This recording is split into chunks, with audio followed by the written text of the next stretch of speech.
Now, we're just finishing volume 13, and we're on January the 28th, 1922. Is that okay? Now, the messages at the very end of volume 13 are extremely important. And you could get my diagram back to me if you're ready. So the first one is that Jesus opened many founts in his divine will. Okay? So Luisa said, I was praying, and my sweet Jesus drew me to himself, and transforming me completely into himself, he told me. Now look at what fusing is. Transforming completely into him. And he said, my daughter, let us pray together. Now, Matthew 18, verses 19 and 20 says that if two of you agree concerning any matter, I will ratify it in heaven. Okay? That's when two of you pray. That's Matthew 18, verses 19 and 20. This is January the 28th, 1922. Volume 13. Page 47 is the top for it. So he said, let us pray together so as to hold heaven in our power. Look at it. If you pray in the divine will, you hold heaven in your power. Isn't that amazing? And we will prevent the earth from falling even more into the current of evil. Now, there's the power of praying in the divine will. And if you can't pray with other people, you can pray with Jesus. You pray with him in the divine will. Okay? So we prayed together, and then he added, while on earth, my humanity saw itself as very narrow before the divinity. That means that he was looking at the limitations of humanity before the divinity. Okay? And since it was inseparable from the divinity, because he was divine and human, I did nothing but enter into the immensity of the eternal will. So here he's telling us that he fused in the divine will all the time. Okay? And because he was divine as well as human, he was able to open founts for the good of creatures. Now, a fount is a source. It's a source of something. So, in fact, since they were being opened by a man-god, I could give the human family the right. Now, the rest of us might open a fount, but you couldn't give somebody else the right to use it. Okay, he could give us the right to approach these founts and to take whatever they wanted. But you can only do that if you fuse in the divine will. This is January 28, 1922, volume 13. Therefore, I formed, in other words, he made, the fount of love. Look at the list he's going to give you now. The fount of prayer, the fount of reparation, the fount of forgiveness, the fount of his precious blood, and the fount of glory. Now, and he's given us, when we fuse in the divine will, the right to enter these founts and use them for God's glory and for the betterment of the human beings. Okay.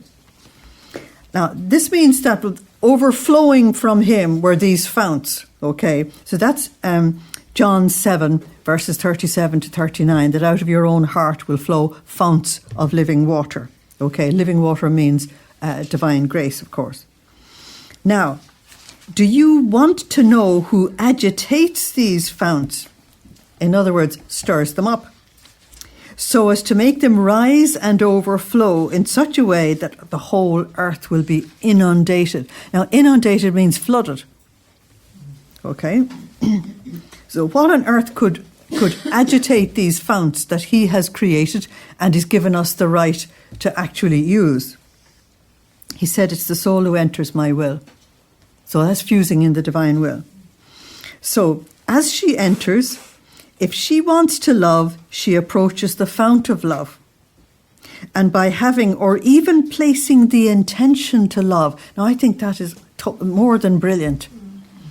You mightn't have time to go down a particular route, but he says, place the intention, you're grand. Isn't it fantastic? Even by placing the intention, she agitates the fount. Being agitated, the waters swell, overflow, and flood the whole earth. Sometimes this agitating is so intense that the waves, you'd have to use the word also, rise up high and touch heaven and flood also the celestial fatherland. So heaven and earth flooded, okay? So if she wants to pray, repair, ask for forgiveness for sinners, or to give me glory, she agitates the founts of prayer, reparation, or forgiveness, and they rise and overflow and flood everyone. How many goods did my humanity not ask for man? I left the doors open, that's terribly important, so that they might enter with all ease. He has made it so easy for us to actually access everything that he has done for us, okay? But how few there are who want to enter. And that's his lament all the time, okay? So is that okay? We enter into the divine will. All these founts are there. You can use them as much as you want, which is really absolutely fantastic. Okay. So January the 30th, 1922. Now, his truths are new creations. Now, he repeats this in different ways with different insights in different parts of this revelation. That means in different volumes. And I just want to say to you, since you've all been studying, that if you think that the end of study has come, you've forgotten about it. Because one of the great things to do that will make you a master of these texts is to compare subject with subject. To compare, like he speaks about the truths as new creations here, and go to all the other places where he speaks about the same thing and pick it all up. Then you've got all the evidence. Therefore you can speak about this. And that's one of the things that the Lord wants me to get everybody to do, so that you own it. You're not dependent on somebody else because somebody else, a famous or infamous name, says this is so. It's so because you know it yourself, you found it. Do you know what I mean? And therefore you own the text. So there's lots of places where he does this. And he does this with many subjects as well. Gives it to you in different places and he elaborates on it in different ways. Okay. So Luisa says, as I was in my usual state, my adorable Jesus came, and seeing me all reluctant to manifest and write what he tells me, with such an imposing look as to make me tremble, he starts talking. Okay. Now, what stimulates this message is Luisa not wanting to write. We're in volume 13. She's no longer permitted any excuses. Okay. And so Jesus has to tell her something which is vital for us who know this text. He says, my daughter, my word is creative. When God said, let there be light, there was light. When God said, let us make man in our own image, man was made in his image, and that was that. When I speak, making known a truth that belongs to me, it's nothing less than a new divine creation that I make in the soul. Now, what is difficult for us to actually take on board is the fact that when this message is spoken into us, he's also making new creations in us. And that's why we've got to keep reading and studying the text all the time. And the more we do that, the more deeply we actually enter into the message. And just as when I created the heavens with one single fiat, I stretched them out and studied them with billions of stars. And the incredible thing is, his fiat was just one yes. Let it be. And the astrophysicists and the astronomers have now come to a very wonderful point, which they call a singularity. That means a single point. And they know all creation came out of that single point. They just don't know it was spoken. They just don't know that, but they've got so close. It's absolutely fascinating. And he's saying it here. It all came from this one, yes, let it be. So much so, there's not one place on the earth from which this heaven cannot be seen. And if from some points it could not be seen, it would be a dishonour for the creative power who can do everything perfectly, of course. And some would say that the creative force did not have the power to extend everywhere. Now, why is he saying that?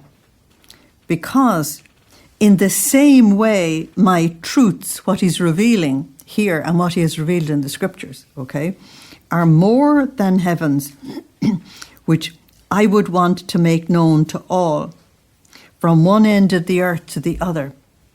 Just as the heavens are seen throughout the whole earth, he wants all creatures to know this as well.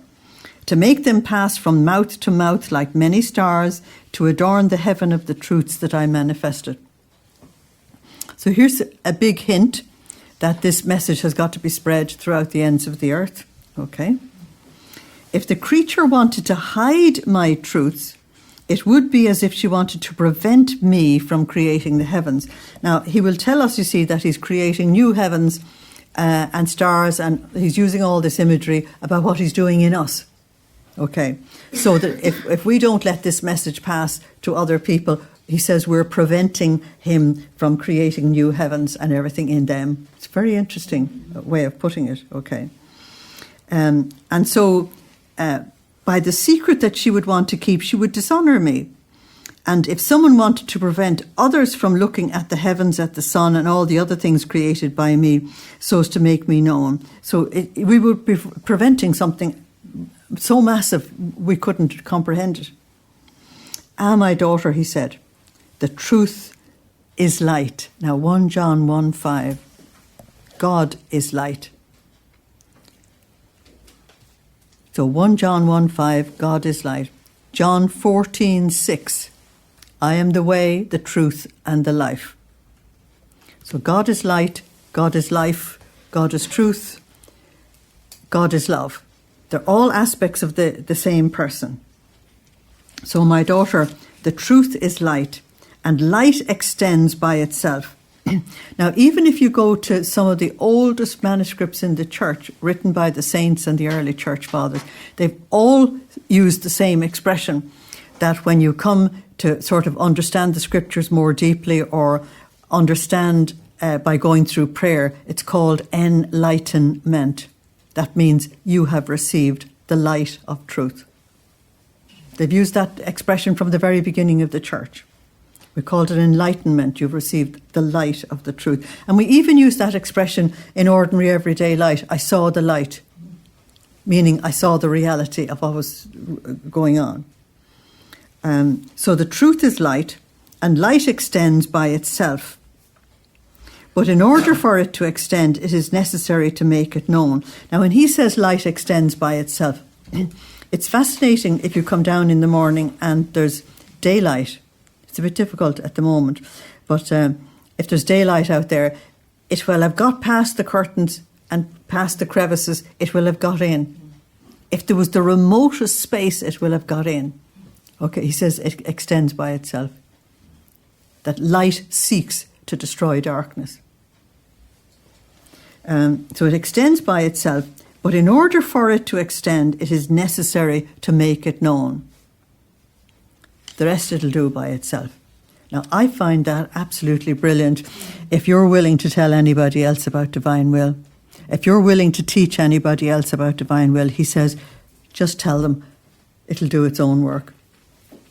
In other words, you don't have to be clever doing this. You don't have to be a know-all. You don't even have to understand all the text. You don't have to understand the whole message or anything. Just give them what Jesus says and trust the grace that is in you and the grace that's in them. It's brilliant. I just want to liberate, because the Lord is saying I have to liberate people to become teachers, you see. And when I asked him, how will I create teachers? You know what he said? He's got a great sense of humour. He says, everything reproduces according to its own kind. He said, you're a teacher, you produce teachers, that's it. He said, that's why I'm using it this way. If you're a doctor, I'd use it in a completely different way. But it makes total sense, doesn't it? Yeah. And if you're called to teach, then it's teaching that's got to come out of you and out of your own pupils, because pupils become teachers. You know, I mean, the logic of it is so clear that you'd wonder why it took you so long to get it, you know. So February the 2nd, 1922, the divine will is seed. Now, this subject is brought up many times in these writings. So you'd take the word seed and you'd start looking up where it was all over the place. Okay. Now, Jesus used the term seed for the word of God in the gospel as well. Do you remember in Matthew's gospel, the parable of the sower and the darnel and all the rest of it? It's the word of God is seed. And so it has to be planted in us and it has to produce fruit. It's fascinating. So he's saying the same thing here as well. Okay. So this is February the 2nd, 1922. If you go back to, and I want you to write this down before you would do any of that, write down January the 25th, 1922. January the 25th, 1922. The truths are divine seeds is taught there. And this is February. Okay? So it means you only have to go back a small little bit and you find that the Lord has been teaching. In my book, it's only 2 pages. Okay? That he's already brought up the subject of seed, but you've had a long holiday in between that and this and you mightn't remember, you see. And this is where we've got to cross-reference as often as we can. Is that all right? So if you don't fully grasp what he's saying here, you go back to there where he introduced it. Is that okay? And he will bring it up again. All right. So the divine will is seed. Now in the gospel he says the divine word is seed. But the divine word became incarnate and had the divine will absolutely ruling his life. So the divine will is the essence of God. Okay. If you go down to the end of this message, to the third last line of the message that is February the 2nd, 1922, you go to the third last line, he says, my will is I. My will is myself. Do you see it? Yeah, because your will is the essence of you and the divine will is the essence of God. Okay. So just to see where it's actually going. So Luisa said, this morning my beloved Jesus came, all goodness and sweetness. He was carrying a rope around his neck. Now she actually describes this slightly awkwardly. And he had an instrument in his hand. Now she's not completely sure what the instrument is. As if he wanted to do something. And then he removed the rope from his neck and he put it around mine. So that means whatever's binding him is going to bind her. Then he fixed the instrument in the centre of my person, and with the ruler with which he made rotate, okay, through a little wheel that was in the centre of the instrument, he measured me all over. Now, there's plenty in the scriptures about the Lord using a measuring line to Israel, okay? And I think that must be what I wrote down here, Ezekiel 42, verses 15 to 19. And Zechariah 2:1. So the first one is Ezekiel 42, 15 to 19, and Zechariah 2:1, the measuring line. And you'll also find it in 2 Corinthians 10:12. When the Lord takes the measuring line to his people, he's looking for something. And when he measures the whole people, he's looking for the people doing the will of God. Okay. So 2 Corinthians 10:12. Okay. So he measured me all over to see whether he would find all the parts of my person as equal. Now it's very awkwardly put. He's trying to see, has the divine will taken over everywhere, that she hasn't kept a little department for herself? We're very good at it. We might give God 2/3, but then, I have a right to the rest of it. Or we might give God a good bit of our time, but he's not having it all, So he's trying to find out, has she really given everything? He knows already, but he's trying to teach her something by doing this. He was all attentive on looking at whether the ruler in rotating would find perfect equality. He's looking for order, the divine order, you see. That's what it's all about, putting us into the divine order, all of us. I mean, 100% of me, I don't mean all of us human beings, is looking for 100%. And as he found it, that's what Luisa says, he heaved a sigh of great contentment, saying, had I not found her equal, I would not have accomplished what I want. At any cost, I am determined to make of her a portent of grace. That means that every single part of her being is given over to the Lord. Isn't that absolutely incredible? Now, he could have said that in 2 sentences, but he went through this rotation business, because that's why I drew a thing for you. He's going to talk about the rotation thing. And you have to, can you guess what the little wheel is? Well, if he talked about, okay, if I'm a little wheel, and if he talked about a great wheel, would you know what the great wheel was? Yeah, and what's the little one? My will. It's the little wheel. He was measuring through the little wheel if the human will had really been totally given to the divine. Okay. And when he finds it, he's absolutely thrilled, because he can make a portent of grace out of her. Okay. Now, that little wheel, which was in the centre, because it's in the centre of your being, seemed to be a little circle of sun. Now, she calls everything sun. The sun is a source of light, a little circle of light. And Jesus gazed at himself within it. Now, if the human will really is genuinely handed over to the divine, you are in the image of God, because he made you in the image of God, and he's bringing us back into that order. Isn't that correct? So you should be able to see it.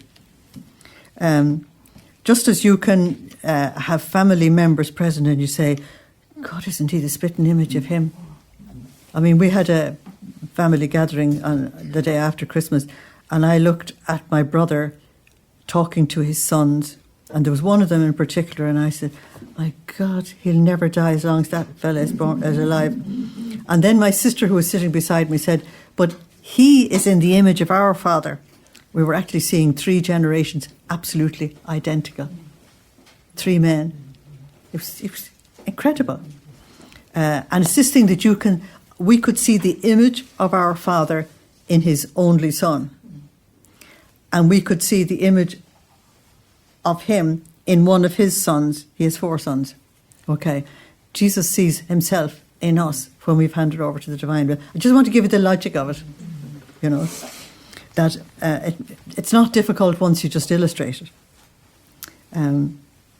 So he gazed at himself within it to see whether his adorable person would appear as whole. Now, as whole means if you take his attributes of patience and kindness and love and all the rest of it, if one of them was left out, his image is distorted. It's like seeing a photograph and there's a blotch on it. His image had to be whole and complete so that all his attributes are actually manifested within that little circle. Okay, and since it did appear, he was all contempt, and he seemed to pray. In the meantime, another little wheel of light descended from heaven, a corresponding one from the earth. The earth meets the heaven meets the earth. Similar to the one which I had in the centre of my person, and without detaching its rays from heaven. They identified with each other, and Jesus impressed them in me with his most holy hands, and he added, for now I have made the incision, I have placed the seal, and I will take care of developing what I have done. Now, just there, I want you to write CF, Volume 14, September 5, Volume 14, September 5, 1922. Because there he's going to explain the seal. Here he's just saying, I've placed the seal, and you will ask, what is the seal? There he's going to actually explain it. Now, this is what he does all the time in these writings. He drops a seed message, and he'll come back and he'll develop it. Okay. So look at the number of words we've had already tonight that you could develop in a huge way. Okay. So Luisa said, I remained amazed, and I don't know what that was. I just understood that in order for Jesus to operate in us, it takes the highest quality. Now, I've put John 14:21, you in me and I in you, both completely one, because that's what you're looking at here. Otherwise, he operates at one point of the soul and we destroy it at another point. So here's the Lord working on me with humility or something, and I destroy it with impatience. So that's where we can come a cropper. But you see, because her entire being was really given over to him, he was not having that problem. Okay. 14, sorry. 21. Unequal things are always annoying and defective, she said. And if one wants to place something on them, there is the risk that the unequal side may let it fall to the ground. Now, that's just her not realising really what she's saying. She'll say if someone is unequal, it'll topple over. A soul who's not always the same, one day wants to do good, and another way will bear everything, and another day will no longer be recognised. She is indolent and impatient. Now, again, this is with your exercise for tonight. Beside that, I want you to put CF, January the 30th, 1906, Volume 7. Because there, in that text, he was saying that if you're not stable in doing good, you won't go anywhere. And the stability was to be the whole of your being given. Okay, and that's what she's referring to here. She's remembering it. Yeah, and this is volume 13, and she's remembering that message from volume 7. So that's January the 30th, 1906, volume 7. So I just wanted to introduce you to that new aspect of study. After this, Jesus came back, and having drawn me into his will, he said to me, my daughter, as the seed is cast to the earth. Okay, so the divine will is seed. That's what he's talking about here. In the previous message, it was the divine word. Okay, cast into the earth, you've got Matthew 13, the seed sown in the ground. The earth, and we're the earth, of course, that the seed is sown in. The earth makes the seed that is sown germinate and multiply. My will, which is the seed, extends more than the earth. It casts the seed of my volition into souls, and it makes many other images similar to me germinate and multiply. Well, if you put beside that John 10, verses 10 to 16, Jesus said, I have other sheep that I must bring into the fold. And so one of the things he does with us in divine will is to open us up that the rest of the fish have to be collected from the sea, or the sheep have to be collected into the fold, whatever image you want to use. Okay, so we cannot be unconcerned about the redemption of the world. So my volition makes my children, they're the children of the divine will, germinate, and it multiplies them. However, know that the acts done in my will are like the sun. Everyone takes the light and the heat and the good that the sun contains. So the acts done in the divine will, everybody's going to get them as well. It's for everybody, past, present and future. Okay. Nor can anyone prevent somebody else from enjoying the goods. Without anyone defrauding anybody else, all enjoy it. All are the owners of the Son. Everyone can say the Son is mine. Now, this is acts done in the divine will. It's a wonderful piece here. In the same way, the acts done in my will, more than the Son, are wanted and demanded by everyone. So that would be unconscious on the part of most people. All they know, most human beings, I put my hand on the tummy and I say, most human beings have an ache down here. And it says, I want something and I don't know what I want. And that ache sends some people into drink and drugs and all kinds of stuff, sends other people into the deserts to become saints, and it sends everybody to heaven. It depends on how you use that ache, but that's the beginning of somebody reaching out either to heaven or hell. to make a decision to go one way or the other. It's that ache. That's why he says they all want it. If people knew if they knew consciously what they could receive from us praying in the divine will, they would definitely want it. You know. If you read Augustine's sentence, you've made us for yourself. You've made us with an ache. Yes. For you. That's right. Unless we answer that ache in the right way. That's right. We won't be. Yeah. This pain in the depths of this pain in the depths of our being. Yeah. And everybody has it. Yeah. Absolutely, everybody has it. So the Son is mine. So the whole human race, past, present and future, can claim the acts that we do in the divine will. Isn't it wonderful? So in the same way, the acts done in my will are more than the Son, are wanted and demanded by all. The past generations await them, so as to receive the dazzling light of my will over everything that they have done. The present awaits them, so as to feel fecundated is a terrible word, isn't it? Fertilized and invested by this light. The future ones await them as the fulfillment of the good that they will do. In sum, my will is myself. So the divine will is God, and the acts done in my will always go round within the endless wheel of eternity to become life, light and heat for all. So he's introduced the endless wheel of eternity, and now we finish volume 13 with this endless wheel of eternity, and that's the one that I tried to draw, see could we make some sense out of it. Okay, it's a very important message. So this is February the 4th, 1922.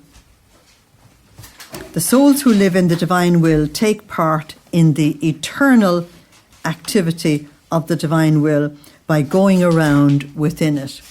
Okay. Now, when you get up beyond volume 20, this will become your everyday food, because Luisa's talking about it all the time. It's fascinating.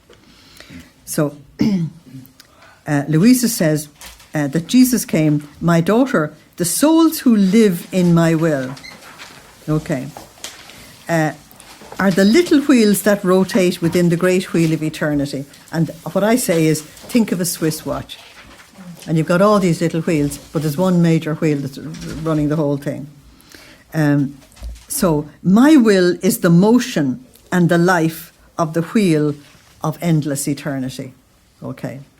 Now, as they enter to pray, love, operate and everything, so this is us going around inside of the divine will. Okay. As we do this, what I've drawn here is exactly what's written here. Okay, you want to show that to Lloyd, he hasn't seen it.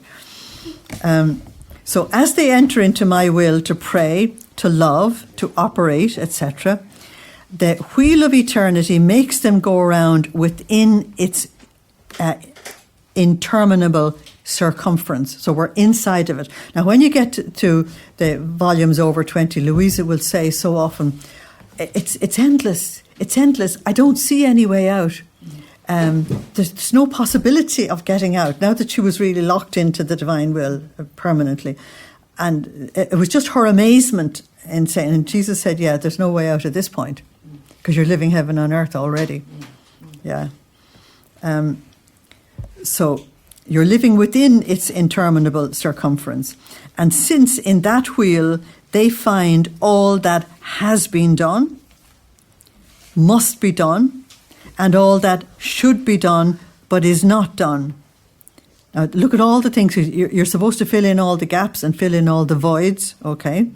So as they rotate, number one, they cast light. So that's why I have on some of these here, you actually cast light.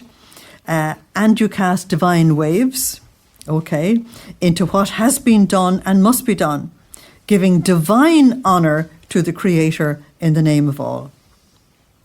And they redo what has not been done by creatures. Now, you're not doing this consciously. The very fact of entering and fusing in the divine will, this is being done. You're not actually conscious of that.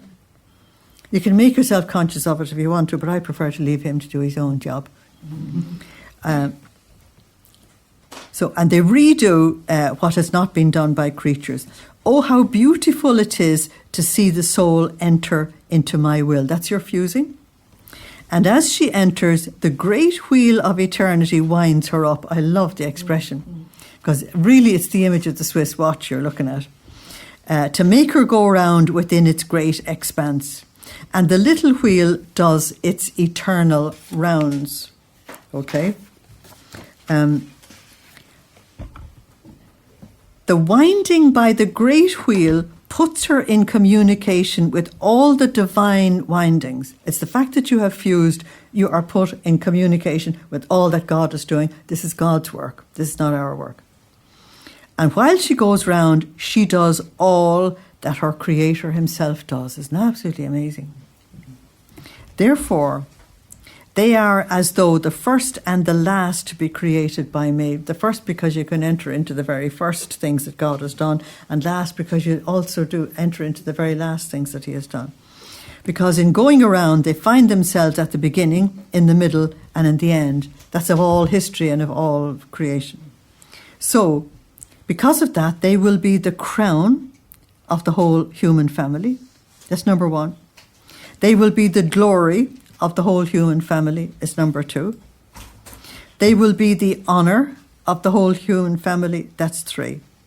They will be the substitution for all, that's number four. And number five, they will be the return to God of the whole order of things created by him. Isn't that absolutely incredible? That's why it's actually good to list them. 1, 2, 3, 4, 5. This is what's being done. Because as you get used to fusing in the divine will, you may forget that there's something incredible actually happening.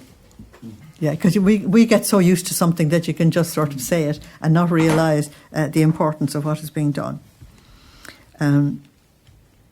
Therefore, let your rounds be continuous in my will. So the fusing needs to be continuous.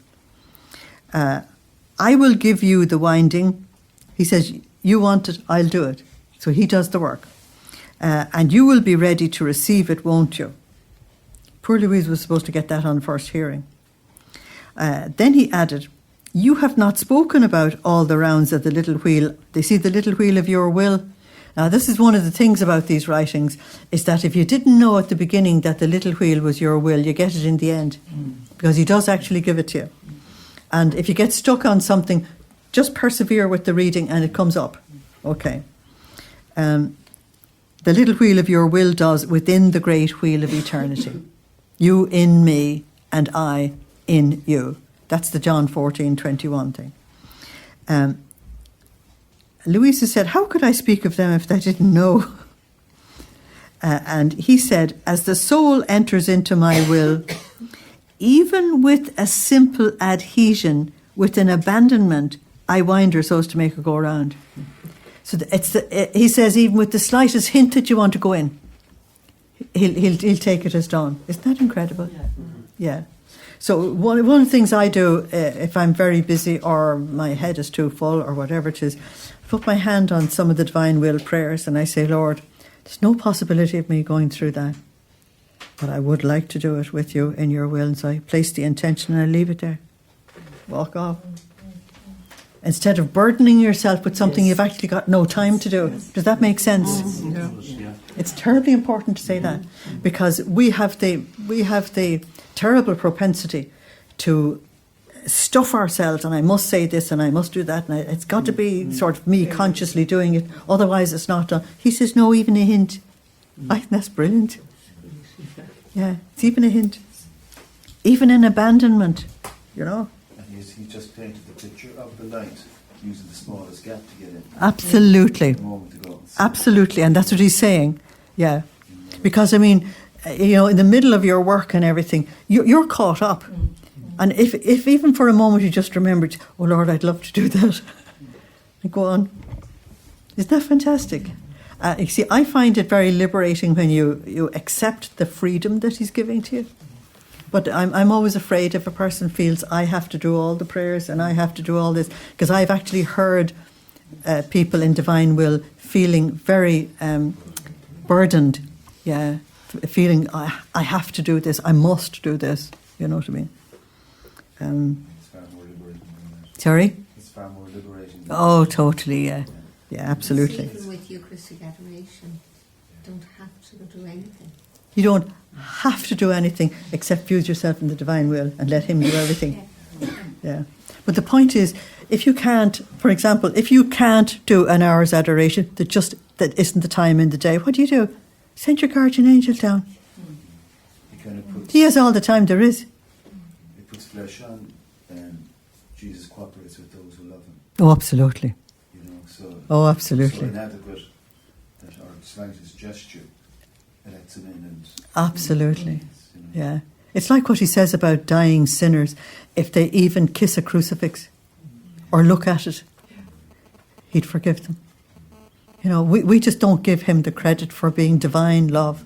Do you know what I mean? But I just want to say that to make sure none of us would feel burdened, because you can have lots of prayers in the divine will.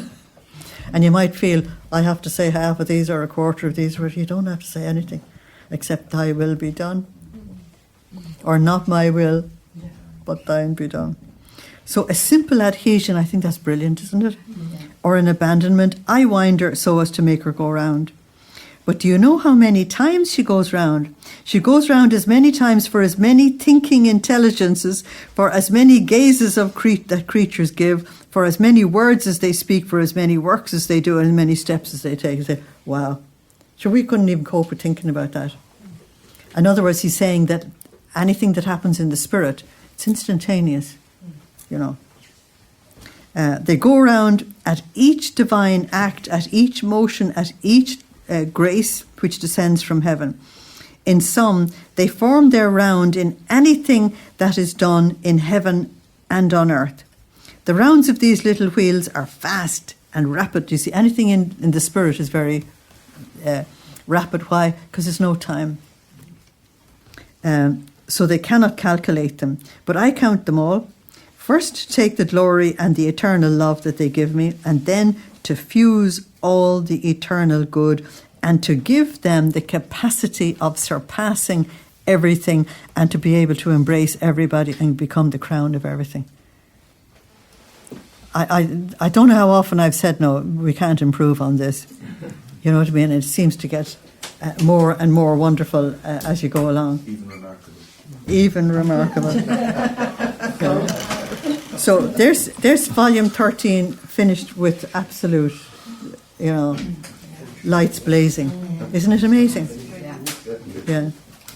But I did want to do that for you there. I don't always do it, give you cross references to say that text enlightens this one, and to get more insight into that you need to go into that one, because that's another level of study. Because there's an amazing number of ways you can actually go at this text. Yeah. Of course, that happens more easily for you because you're teaching the volumes again and again. But I'm also teaching them simultaneously. Yeah, correct, yes. So they tie up. But because I'm teaching them simultaneously, I now don't know what I'm quoting. But I was quick enough to say we did that in volume 7. Yeah. But it is good. It's good to realise that the cross-referencing actually deepens the whole thing, deepens your understanding. Okay, so let's begin in volume 14.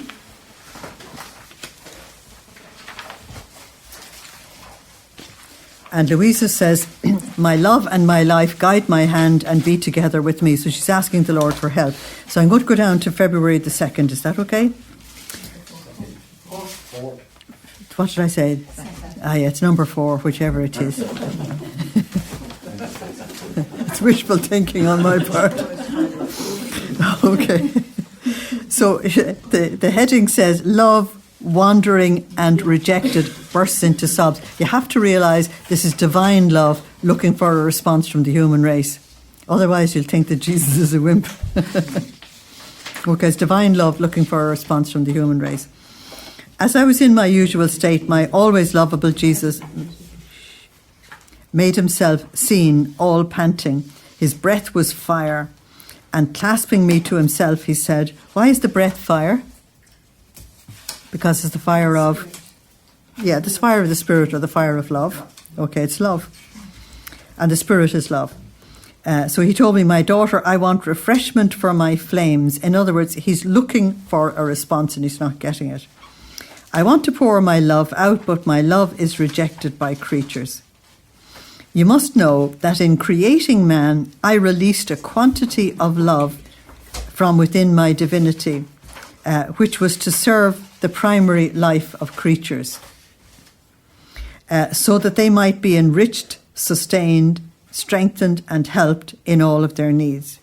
But man rejected this love, and my love has been wandering from the time man was created. So it's been wandering since the fall, okay?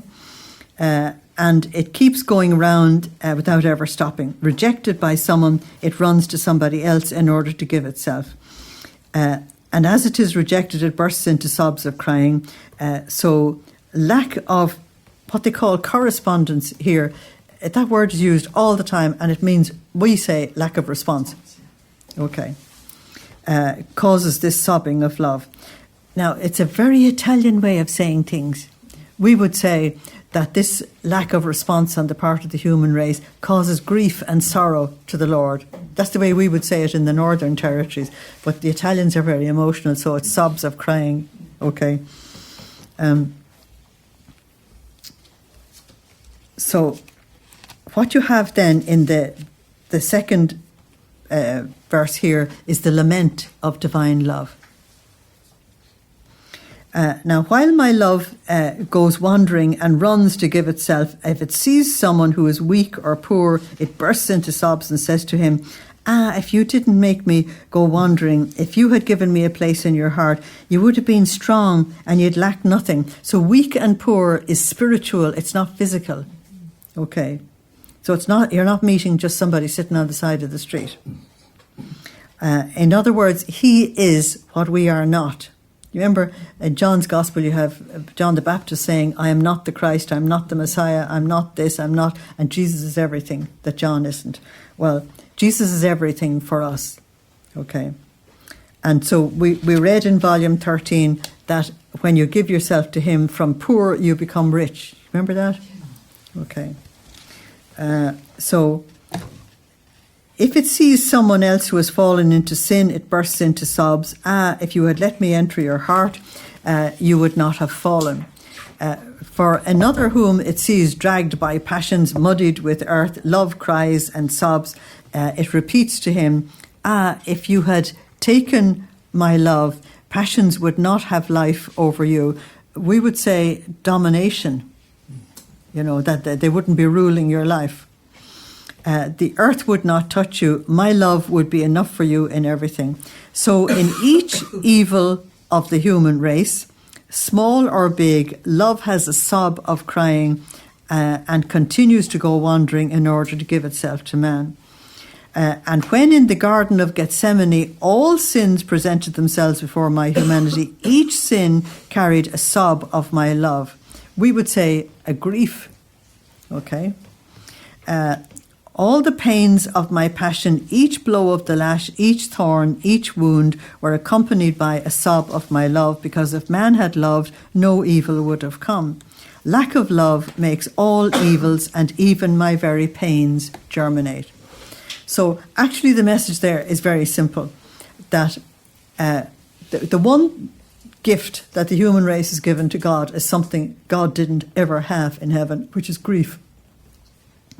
And so you'll hear St. Paul saying to the Ephesians, do not grieve the Holy Spirit. You see, so that's language we would understand. The sobbing and crying doesn't get to me at all because I'm not Italian.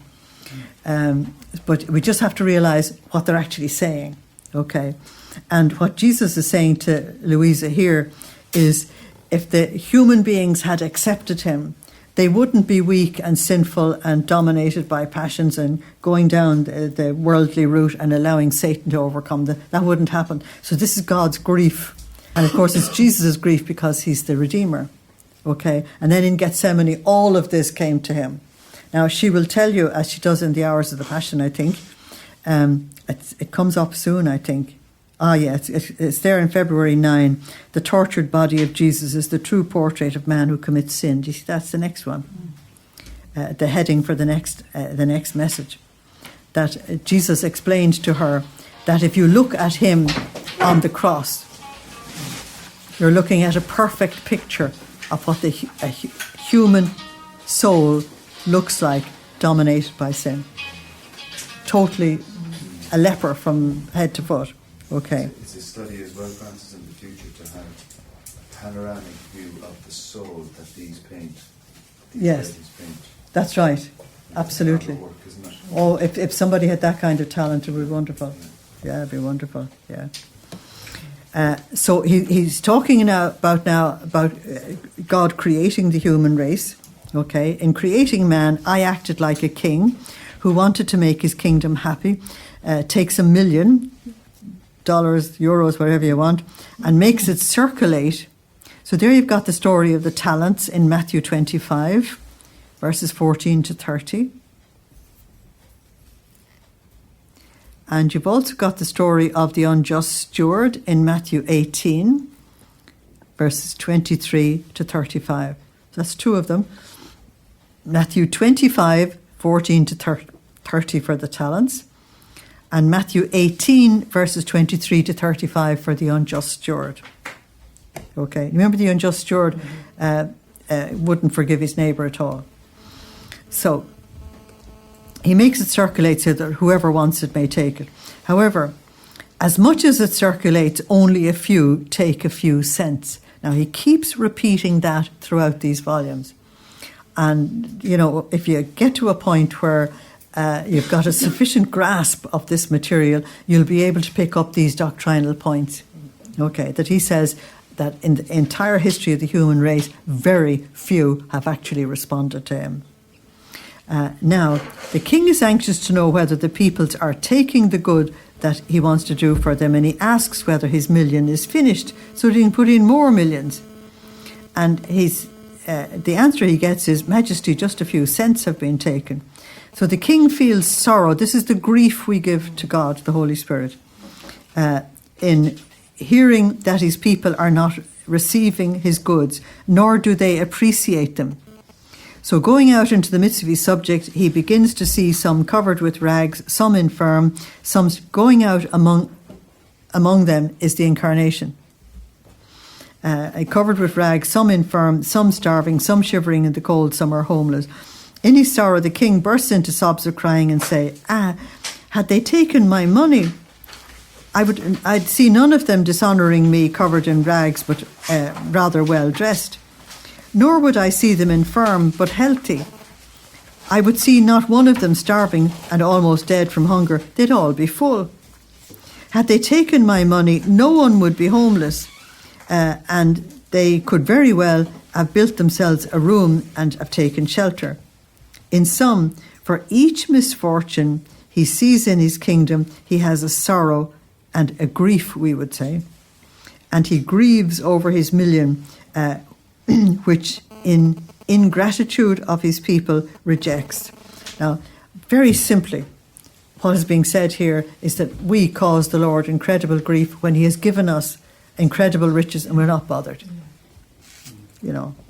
So how many people just turn up for what my one-time brother-in-law said was hatch, match and dispatch. They've shown no interest in God at all. You know. So, however, the goodness of the king is so great that in spite of all this ingratitude, he does not withdraw his million. So there's the Lord having paid an incredible price for our redemption. He doesn't withdraw it. He lets it continue to circulate, hoping that other generations might take the good which the others have rejected, so that he may receive the glory of the good that he has done for his kingdom. So you can see that he's the eternal optimist. He thinks another generation might do it. And then he gets disappointed and he said, well, maybe we'll try the 21st century when the 20th century did so badly. It's absolutely incredible. He's the eternal optimist. And he said, that's the way I work. I will not withdraw my love, which has been released. It will continue to go wandering. Its grieving, I'm going to call it grieving, will continue until it finds souls who will take this love of mine down to the last cent. Now, if you've really entered into the divine will, you're taking this love, because the whole 36 volumes is summarized by divine will and love. It's actually that simple. And in so many of the messages he tells you, love is everything. Okay. So we'll have to get somebody to do research on love. Okay. He says love is absolutely everything. So I'll keep it up until I find souls who would take this love of mine, so that's divine love, it's not human love, down to the last cent, so that my crying or grieving may cease, and I may receive the glory of the dowry of love which I issued for the good of creatures. But do you know who are the fortunate ones who will make the sobbing of my love cease? It's the souls who live in my will. They will take all the love rejected by all the other generations. And so by the power of my creative will, they will multiply it as much as they want and for as many creatures as have rejected it. Then will my grieving cease, and the shout of joy, I would call it, will take its place. And love, satisfied, will give to these fortunate ones all the goods and the happiness which the others didn't want. Now, in the divine will, as you know, you're not allowed to pray for yourself. And if you're still praying for yourself, then what Jesus found in Luisa, he can't find in you. There's bits there for yourself. Yeah. Okay. But to some people who have said to me, but what would happen to me? You know, I mean, someone has to pray for me. And I said, well, if you prayed for all souls, past, present and future, you're included. And if you've prayed for all the dying, past, present and future, one day it'll be yourself. It's just that we have to realise that if you pray for the whole, you're included. Okay? But he says much more. He says, if you're praying for all of them and they've not accepted what he'll give it to you. So you actually get tons more than you would ever get by praying for yourself. Yeah. So the emphasis must be, love has to go out. Love has to be gift. So if love is going this way, it's imploding. It's going to die. Okay. So February the 9th, 1922, the tortured body of Jesus is the true portrait of the man who commits sin. Some artist has got to pick that up, because only an artist can put this across. Okay. That this is what sin looks like. You're a leper. You're covered in sores from head to foot. You're nailed. You can't move. You're this, you're that, you're the other. Okay. So, finding myself in my usual state, I was following the hours of the Passion, and I was accompanying my sweet Jesus in the mystery of his painful scourging. He made himself seen with all his flesh, all torn up. His body was stripped, not only of his garment, but also of his flesh. Because Luisa says that he looked like a shorn lamb, which was correct. Because Isaiah said he wouldn't look human any longer. His bones could be counted one by one. The sight of him was not only harrowing, but horrible to look at. So much as to strike fear, fright, reverence and love all at the same time. I felt mute before such a harrowing scene. I would have wanted to do, but who knows what, to relieve my Jesus, but I could do nothing. The sight of his pains gave me death. And Jesus, all goodness, told me, my beloved daughter, look well at me. Because you can look at something that horrifies you and you're not looking at any detail. It's just the whole thing. So he says, look well, make sure you see what you're looking at. That you may know my pains in depth. My body is the true portrait of the person who commits sin. Sin strips him of the garments of my grace. So that's the first thing, why he had to be stripped naked. And I let myself be stripped of my garments so as to give grace back to him once again. So this whole passage is describing the horror of sin. And if someone really wants to make progress spiritually, one of the places you have to visit is horror for sin. Okay. Sin deforms him. And while he is the most beautiful creature that came out of my hands, he continuously in the higher volumes calls man my beloved jewel. Yeah, he continuously calls him that. He becomes from that the ugliest one, disgusting and repugnant. I was the most beautiful of men, and I can say that in order to give beauty back to man, my humanity took on the ugliest form. Look at me, how horrid I am. Isn't that incredible? I let my skin be torn off by dint of lashes. That's Isaiah 53:4. He looked no longer human. To the point that I could no longer recognize myself. Not only does sin take beauty away, but it forms deep wounds, rotten and gangrenous, which corrode the most intimate parts. They consume his vital humours. That's very ancient language, isn't it? It's very difficult to find that in a dictionary today. I can't find it. So everything he does are dead, skeletal works. They snatch from him the nobility of his origin and the light of his reason. He becomes blind. And I, in order to fill the depth of his wounds, let my flesh be torn to shreds. I reduced all of myself to a wound, and by shedding my blood in rivers, I made the vital humours flow back, we would say, into his soul, so as to give life back to him once again. Had I not had the fount of the life of my divinity within me, which, since my humanity died at each pain they gave me, substituted for my life, I would have died from the very beginning of my passion. That's a very important insight. It was the divinity that kept him alive. Because when Luisa describes the agony alone, she says he's dying. Because losing the torrents of blood that he lost in Gethsemane. And then the scourging was so brutal.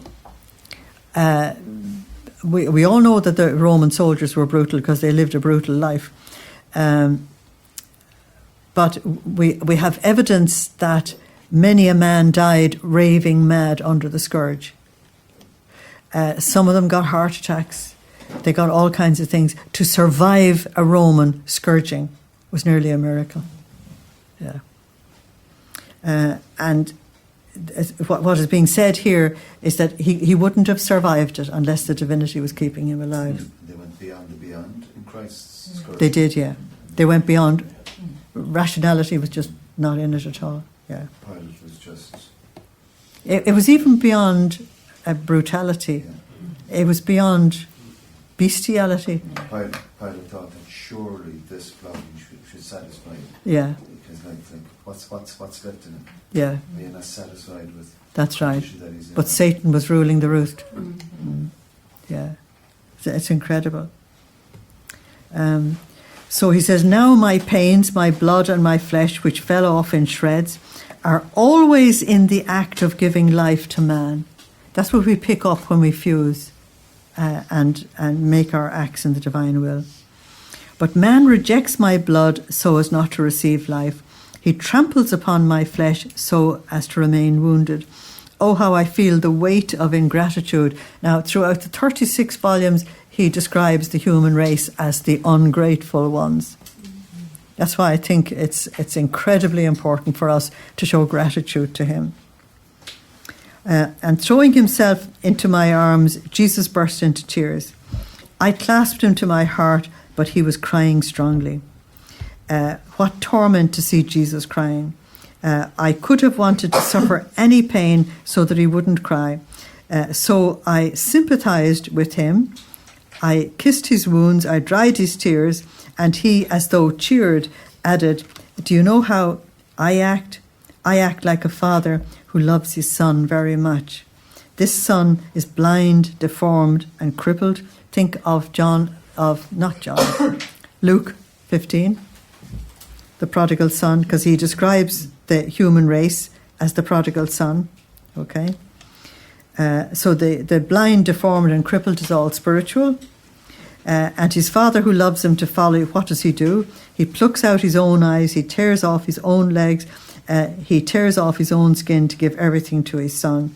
I'm happier to remain blind, crippled, deformed myself as long as I see that you, my son, can see and walk and are beautiful. That's divine, that's not human, is it? Oh, how happy is that father in seeing his son look with his eyes. That's the prayer we pray in divine will, isn't it?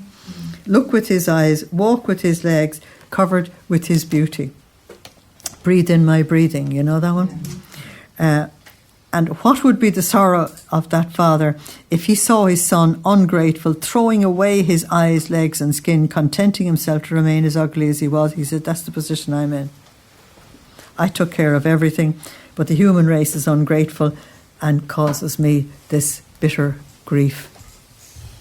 It's when it's described, it's almost unbelievable, isn't it? And yet, how would you go out and explain that to somebody down the town? You wouldn't know where to start, would you? Okay. So, at the end of volume 13, Luisa had to be ticked off for not wanting to write everything. Okay. So now in February 14, this is the last one we'll do tonight, Jesus shows his contentment when she actually does what he wants. Okay. Now, Luisa has been writing, but she hasn't been writing everything. As the everything is the bit he wants, you know. As I was in my usual state, my sweet Jesus made himself seen, all pleased and with an indescribable contentment. And I said to him, what is it, Jesus? Are you bringing me good news that you're so content? And Jesus said, my daughter, do you know why I'm so content? All my joy, my feast is when I see you write. Because they're his words, they're creative, they're going to give life to millions and for an entire era, not just for now. And so, of course, he's happy. And the words are going to create new life in everybody. I see my glory, my life, and the knowledge of me that multiplies more and more being inscribed in those written words. It is the light of the divinity, the power of my will, the outpouring of my love. Now, that needs an NB beside it because he's actually saying what is so significant about these volumes. Because she was given a very unusual, new insight into the working of the three persons of the Blessed Trinity and the power of the divine will and the outpouring of his love in the Passion. I see everything written on paper, and in each word I feel the fragrance of my perfumes. Very much the language of the Song of Songs. Then I see those written words run into the midst of the people to bring new knowledge, my outpouring of love, the secrets of my will. Oh, how I rejoice. And at this stage it's gone all over the world. So much so that I don't know what I would do what I would do to you when you write. And as you write new things that regard me, I keep inventing new favours in order to repay you. And I dispose myself to tell you new truths so as to give you new favours. So he explains to her that if she would write more, he'd give her more. And initially she couldn't get that it depended on her attempting to write something. And she eventually gets it, that if she even attempts to write, he will then give it to her. And I think it's up around volume 24 where he says to her, you do realise that every word of this came from me. You couldn't have done it because she had no schooling at all. She couldn't have done it at all. But she got so used to it at that stage that, you know, you can get used to anything. So it wasn't registering with her until he actually said it, you know. And that's like us, the more we study, he gives us. The more we study, the more understanding he gives. Yeah. And the more you pray it, the more deeper you go into it. Yeah, that's the logic of it. So that's the logic you're going to get in this next paragraph, which I have an NB on. I have always loved more and reserved greater graces for the ones who have written about me. Because They are the continuation of my evangelical life, the spokesmen of my word. That which I did not say in the gospel, I intended to say to those who would write about me. Now, that's very much illustrated in Maria Valtorta, okay, where he calls her another John. I did not finish preaching at that time. I must preach always as long as the generations exist. Now, when you look at the prophets of the Old Testament, the word of the Lord came to me. The more they opened up to that word, and the more they proclaimed it, the more they got. That's what you have here as well. This is just the logic of the thing. So Luisa said, my love, to write the truths that you tell me is a sacrifice, but the sacrifice becomes harder, and I almost feel no strength to make it when I am obligated, and when they force me to write of my intimacies between you and me, and of the things that regard me. I don't know what I would do so as not to put the pen on paper. Now, Luisa only had one problem with the writing, and that is she had to write about her relationship with Jesus. That was the bit she couldn't take. And when she heard that it was going to be published, she nearly had a fit. But you see that if we were not looking at this relationship between Luisa and Jesus, how would we know what to do? Yeah. And if we didn't see where she tripped up and all the rest, how would we know what to do by tripping up? And so while you understand her pain, I would feel the same. At the same time, you have to understand it had to be. Yeah. And the priests were pretty shrewd there, that nobody would get this just as a theoretical teaching. But to see it as it actually unfolded would enable you to get it. Okay. So Luisa said, you remain always aside. It's always about me. Now, the strange thing is, that is true. No matter how much of that relationship is actually revealed, what you're learning all the time is about how we relate to him. Yeah. That's why we don't put Luisa on a pedestal. And what I do to you and how much I love you and where my love towards creatures actually reach. This will push others to love me so that they too may receive the good that I do to you. So that's precisely it. So, besides, this mixing you and me in writing is also necessary. Otherwise, some might say, to whom did he say this? To whom was he so generous in lavishing his favours? Maybe to the wind or the air? Is it not said that in my life I was so very generous with my mother, that I spoke to the apostles, to the crowds, and that I healed such an infirm one? Therefore, everything is necessary. And be sure that whatever you write, it is always me that you make known all the time, and you make it known more and more. So I'm going to stop there for tonight. It's 1:15, and we'll have our opportunity to share.